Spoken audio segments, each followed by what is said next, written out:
요즘 뉴스나 소셜미디어 보면 3차 대전 난다고 난리잖아요. 호르무즈 해협이 막히고 유가 폭등하고 다들 벌벌 떨고 있죠. 근데 제가 보기에는 중요한 거 하나, 진짜 큰 거 놓치고 있어요. 이건 이스라엘을 지키려고 벌인 단순한 전쟁이 절대 아니거든요. 최근 뉴스 보면 호르무즈 해협, 유가 폭등, 3차 대전 얘기까지 나오면서 분위기가 완전 공포 모드죠. 근데 정작 일본 야후나 해외 커뮤니티 반응을 보면 결이 완전히 달라요. 전쟁이 아니라 물류 루트 싸움이다. 석유보다 더 큰 게 움직인다. 이런 댓글들이 상위권을 차지하고 있더라고요. 그냥 넘기기엔 너무 정확한 말들입니다. 특히 좋아요 2만 개 넘게 받은 댓글이 하나 있었어요. 중동은 전쟁터가 아니라 이제 물류터미널 쟁탈전이다. 그리고 좋아요 15,000개 가까이 받은 댓글도 있었습니다. 중국 1대1로 막으려고 판 크게 깔렸다. 이게 단순한 음모론이 아니라는 게 중요한 포인트입니다. 오늘 이 구조를 하나씩 뜯어보면 진짜 소름 돋는 부분이 나옵니다. 끝까지 보세요. 중간에 나오는 세 번째 반전이 진짜입니다. 자, 본격적으로 들어갑니다. 지금 이 판에서 진짜 핵심 키워드는 인도입니다. 갑자기 왜 인도냐? 이렇게 생각하실 수 있는데요. 최근 인도와 유럽이 초대형 자유무역 협정을 체결하면서 판이 완전히 뒤집혔거든요. 일본 경제 전문 매체인 니케이도 이걸 일면으로 다뤘어요. 공장의 주소가 바뀌고 있다. 이게 단순한 표현이 아닙니다. 임금 싸고 인구 많고 생산력까지 갖춘 나라, 그리고 민주주의 국가라 서방 기업이 진출하기도 쉬운 나라, 바로 인도입니다. 애플이 인도 생산 비중을 급격하게 늘리고 있다는 뉴스 보셨죠? 그게 시작이 아니라 이미 중간 단계입니다. 이제 공장은 중국이 아니라 인도다. 이 말이 현실이 되고 있어요. 근데 여기서 문제가 생깁니다. 물건은 만들었는데 어떻게 보내냐? 지금까지 수에즈 운하, 홍해 루트가 핵심이었잖아요. 근데 이쪽이 계속 불안정합니다.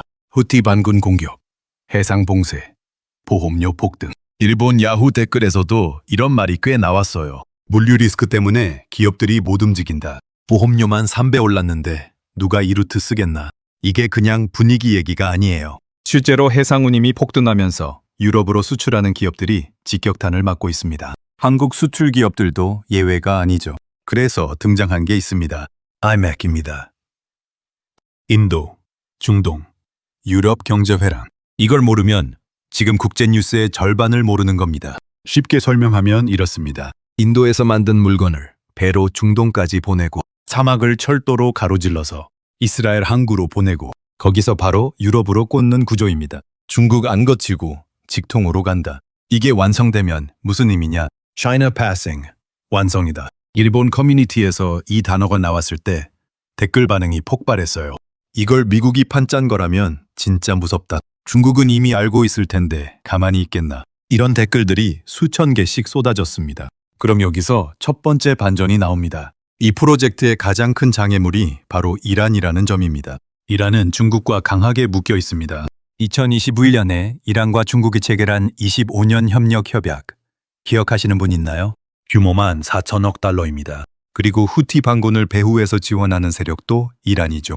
홍해 불안정성에도 깊게 연결되어 있습니다. 일본 야후 댓글에서 이런 말이 나왔어요. 이란은 단순한 국가가 아니라 길목을 막고 있는 스위치다. 스위치 하나 누르면 전체 루트가 막힌다. 정말 정확한 비유입니다. 이란이 존재하는 한 이 물류 고속도로는 완전히 안전해질 수 없습니다. 여러분이라면 수백조를 투자하는데 중간에 누가 계속 길을 막고 있으면 어떻게 하겠습니까? 이 질문의 답이 지금 중동에서 벌어지고 있는 일들이에요. 여기서 두 번째 반전이 나옵니다. 서로 원수였던 나라들이 갑자기 손을 잡기 시작했습니다. 이스라엘과 사우디. 이거 원래 말도 안 되는 조합이잖아요. 수십 년간 적대 관계였던 나라들입니다. 근데 지금 분위기가 완전히 바뀌고 있어요. 일본 커뮤니티에서 이런 반응이 폭발했습니다. 이건 종교 문제가 아니라 비즈니스다. 팔레스타인 문제보다 돈이 더 무겁다는 거냐. 이 댓글에 대댓글이 수백 개씩 붙었어요. 찬반이 갈리면서 엄청 뜨거운 논쟁이 벌어졌는데 결론적으로 많은 사람들이 인정한 부분이 있었습니다. 돈 앞에서는 적도 동맹이 된다. 왜 이게 가능하냐? 이 프로젝트가 완성되면 사우디는 에너지 허브가 됩니다. 이스라엘은 물류 허브가 됩니다. 중동 전체가 돈 버는 구조가 되는 거예요. 그냥 길이 아닙니다. 석유, 수소, 데이터 케이블까지 다 지나가는 미래 인프라입니다. 일본 경제 분석가 중 한 명이 이런 말을 했어요. 컨테이너가 지나가는 게 아니라 돈이 흐른다. 한 번 이 루트가 열리면 30년은 간다. 이 말이 왜 무섭냐면 지금 이 인프라 건설에 미국, 유럽, 인도, 이스라엘, 사우디가 동시에 이해관계를 가지고 있다는 겁니다. 근데 여기서 진짜 중요한 게 하나 더 있어요. 일본이 이 아이맥 프로젝트에 조용히 접근하고 있다는 사실 알고 계셨나요? 니케이 기사에 따르면 일본 상사들이 인도 인프라 투자를 2025년 들어서 급격하게 늘렸습니다. 미쓰이, 미쓰비시, 스미토모 이런 대형 종합 상사들이 인도 물류 관련 기업의 지분 취득을 늘리고 있어요. 일본 야후 댓글에서 이런 반응이 나왔습니다. 정부는 아무 말 안 하는데 기업들이 먼저 움직이고 있다. 일본 정부가 이걸 공식 발표 안 하는 게 오히려 더 무섭다. 조용히 준비하는 나라가 가장 위험한 나라죠. 그럼 한국은 어떨까요? 세 번째 반전이 여기서 나옵니다. 진짜 피해자가 따로 있다는 겁니다. 중국입니다. 중국은 그동안 1대1로에 이란 포함 중동 전체에 막대한 돈을 쏟아부었거든요. 인프라, 항구, 철도, 에너지 시설, 수십 년에 걸쳐 짜놓은 판입니다. 근데 아이맥 루트가 완성되면 어떻게 되냐? 중국 루트 필요 없어지네. 이 한마디가 일본 커뮤니티에서 수만 개의 좋아요를 받았습니다. 중국 입장에서는 진짜 악몽 시나리오입니다. 투자한 돈은 있는데 루트가 바뀌어버리면 그냥 매몰 비용이 되는 거잖아요. 일본 야후에서 이런 댓글이 엄청 화제가 됐어요. 전쟁보다 더 무서운 건 경제지도 다시 그리는 거다. 총알은 한 번이지만 물류 루트 변경은 영원하다. 이 두 댓글이 연달아 추천을 받으면서 엄청난 토론으로 이어졌습니다. 그리고 여기서 더 충격적인 내용이 나옵니다.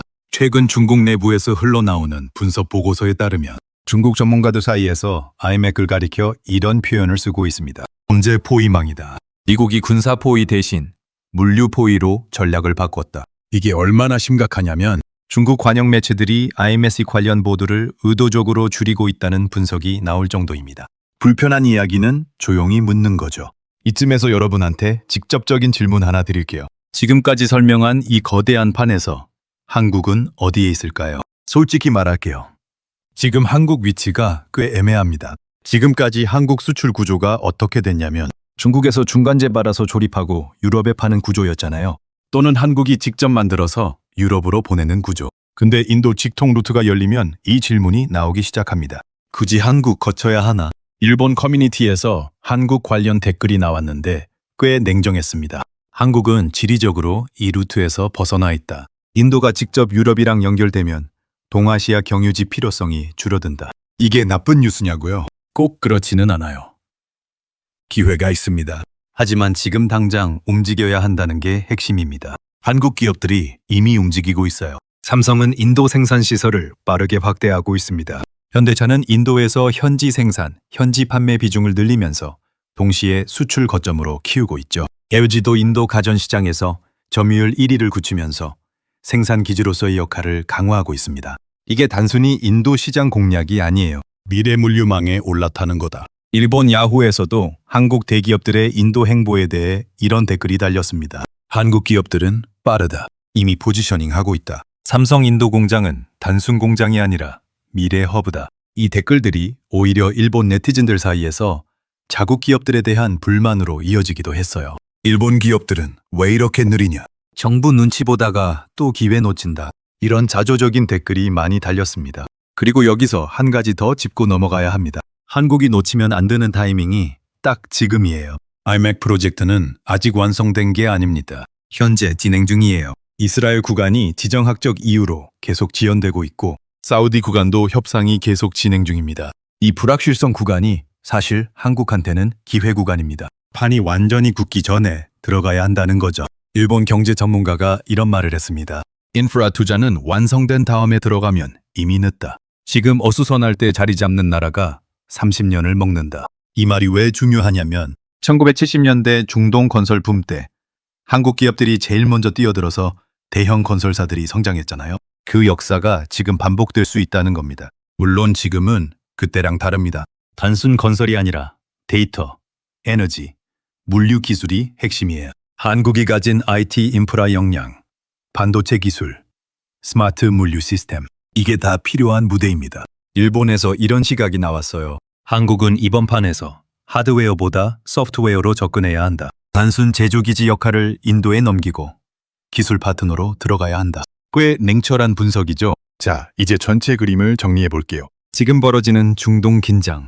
표면은 전쟁입니다. 하지만 속은 완전히 다릅니다. 미사일 뒤에서 철도가 깔리고 있다. 이게 핵심입니다. 미국은 중동에 군사적으로 묶여있던 구조를 경제 네트워크로 바꾸려고 하고 있어요. 오바마 때부터 시작된 아시아 피벗 전략. 트럼프 때 잠깐 흔들렸다가 지금 다시 훨씬 정교한 형태로 돌아왔습니다. 총 대신 돈으로 지배한다. 이 전략이 IMEC라는 형태로 구체화된 거예요. 그리고 이게 성공하면 미국은 중동에서 서서히 빠지면서 아시아로 집중할 수 있게 됩니다. 다음 무대가 어디냐? 거의 확정입니다. 아시아입니다. 일본 야후 댓글에서 이런 말이 나왔어요. 중동 정리되면 미국 시선이 동아시아로 향한다. 그게 언제냐가 문제지. 방향은 이미 정해졌다. 이 댓글에 좋아요가 수천 개 달렸습니다. 그리고 동아시아에서 미국의 관심이 집중될 곳, 한반도도 그 안에 있습니다. 지정학적으로 한국은 그냥 구경꾼이 될 수 없는 위치에 있어요. 그래서 마지막으로 이 질문을 드리고 싶습니다. 이 거대한 판에서 한국은 플레이어일까요? 아니면 그냥 지나가는 물류 경로일까요? 여러분 생각은 어떠신지 댓글로 꼭 남겨주세요. 한국이 플레이어다 싶으면 플레이어, 그냥 지나치는 길이다 싶으면 경로. 딱 이 두 단어만 써도 됩니다. 그리고 하나 더. 여러분 주변에 경제나 국제정세에 관심 있는 분들 계시면 이 영상 공유해 주세요. 이런 구조를 알고 투자하는 것과 모르고 투자하는 것 차이가 엄청납니다. 이런 국제정치 숨은 구조, 일본 현지 반응까지 계속 파보고 싶으시면 구독이랑 좋아요 눌러주세요. 다음 영상에서는 오늘 나온 IMEC 프로젝트가 실제로 한국 수출 기업들한테 어떤 영향을 미치는지 수치로 뜯어볼 예정입니다. 오늘도 끝까지 봐주셔서 감사합니다.